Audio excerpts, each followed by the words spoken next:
kenapa bisa gitu menyusui tapi tetap kurus gitu loh.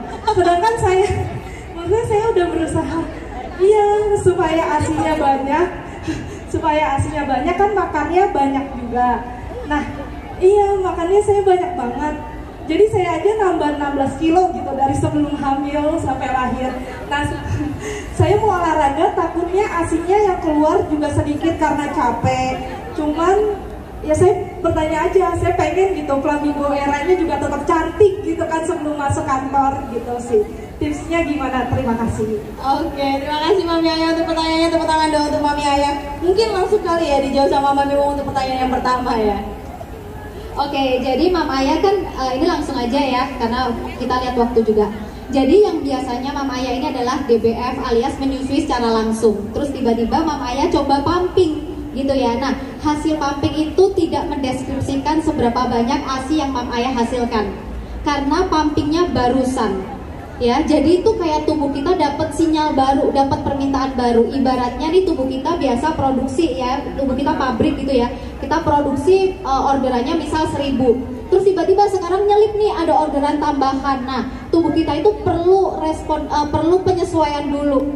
Gitu, makanya pumping ini harus dilakukan secara rutin. Tapi karena Mam Aya direct breastfeeding, menyusui secara langsung, ada tipsnya.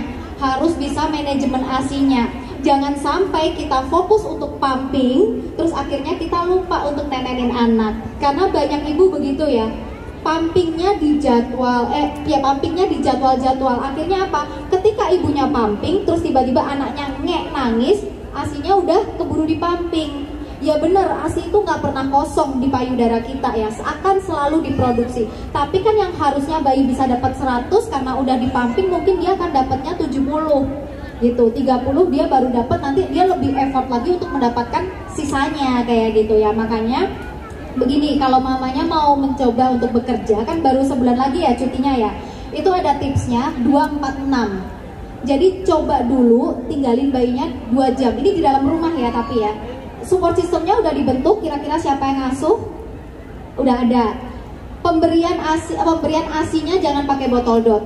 Karena kalau pakai botol dot nanti bisa mempengaruhi bayi untuk nenen di PD mamahnya gitu ya. Jadi kalau bisa, karena anaknya udah gede juga, udah 5 bulan kan ya, jadi bisa pakai sedotan, bisa pakai gelas gitu ya. Ini juga nanti memudahkan ketika anak udah MPASI, dia minum air pakai gelas atau pakai sedotan gitu, jadi nggak perlu pakai botol dot. Nah, caranya gimana? Misal begini, mamanya tinggalin dulu 2 jam. Dalam 2 jam ini mamanya perah, jadi setelah nenenin anak gitu ya, terus mamanya perah, hasilnya seberapa pun gak usah dilihat gitu, karena kita lagi mau menciptakan sinyal yang baru, kita lagi masukin orderan yang baru nih, supaya pabrik kita itu sensitif dengan orderan kita. Pompa aja gitu 2 jam, nanti 2 jam diberikan ASI perahnya gitu. Nah, sambil kita melatih bayi. Nah, sekarang itu mama mau berangkat bekerja, jadi kamu belajar minumnya misal sama omanya dulu gitu dalam 2 jam. Nanti selama berapa hari dilihat, oh bisa nih 2 jam, ditingkatin lagi tinggalnya 4 jam gitu. Nanti oh bisa nih tinggalnya 6 jam persiapan. Nah, pumpingnya gimana? Selama mama masih di rumah, sebetulnya pumping itu bisa pada saat bangun tidur sekali, sebelum tidur sekali. Itu 2 aja dirutinin seminggu dulu cukup gitu ya. Nah, hasil pumping ini gak usah dikasihin ke anaknya, disimpan buat stok jaga-jaga. Bayangin aja kalau sehari kita udah punya 2 kantong gitu ya, kan sebulan lagi masuk kerja, berarti dalam sebulan ke depan kita udah punya 60 kantong, berapapun isinya. Dan hebatnya ketika mama yang DBF, yang menyusui secara langsung, misal nih anaknya ditinggal bekerja, anaknya minum gak sebanyak biasanya, mungkin karena rewel gitu ya, biasanya nenen tiba-tiba minumnya harus pakai gelas, dia gak dapet sensasi untuk nenennya. Gak perlu khawatir, anak nanti bisa balas dendam, bisa memenuhi semua kebutuhan mamanya ketika mamanya pulang bekerja gitu. Dan ini juga ya, positifnya kita menyusui secara langsung, benar kayak tadi Mam Aya bilang ya, kita akan update terus seberapa kebutuhan bayi kita. Jadi hasil pompa itu tidak menggambarkan seberapa banyak ASI kamu ya. Pompa itu kan banyak pengaruhnya ya, bisa contohnya kita capek, bisa pompanya drop. Alat pompanya nggak prima nih, misal ukuran corong nggak sesuai, pompanya drop. Valve-nya bener, ngecasnya misal mesinnya udah drop, itu bisa juga bikin drop gitu. Jadi hasil pompa itu nggak menggambarkan berapa sih ASI kita sebenarnya, karena ASI kita di dalam tubuh kita itu nggak bisa diukur gitu ya. Nah, yang paling penting adalah Mam Aya coba ukurnya secara jumlah keseharian. Jadi misalkan sekarang baru mulai gitu ya, 1 minggu coba dicek. Dalam 1 minggu ini kalau aku lakuin secara rutin, misal tadi ya bangun tidur, tapi ini setelah nenenin ya, bangun tidur setelah nenenin, mau sebelum tidur setelah nenenin juga aku pompa. Coba dicek secara rutin dulu 1 minggu. Nanti 1 minggu dicatat kira-kira berapa ya. Kalau kita lakukan konsisten dalam 4 hari aja tuh biasanya udah ada peningkatan gitu. Jadi memang nggak bisa yang biasanya kita DBF tiba-tiba kita pompa terus langsung hasilnya boom gitu, nggak bisa.